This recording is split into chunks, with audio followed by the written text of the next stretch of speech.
ಮೂಗು, ತುಟಿ ಸ್ತನಗಳನ್ನು ನೋಡಿ ಹುಚ್ಚರಾಗಿ ಎಚ್ಚರದಪ್ಪಿ ಹೋಗಿದ್ದನಲ್ಲ ಈ ಮನೋಹರ ಲಕ್ಷ್ಮಿ.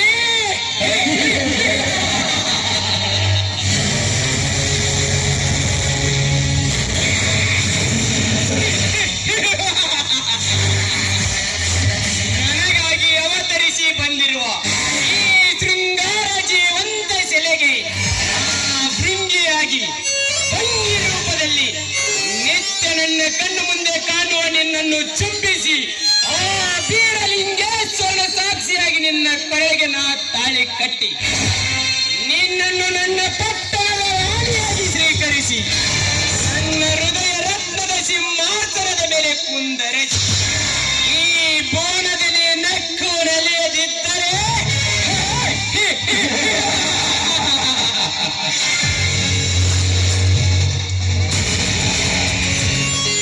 ನಾ ಲಕ್ಷ್ಮೀ ಪುತ್ರ ಮನೋಹರನೇ ಅಲ್ಲ.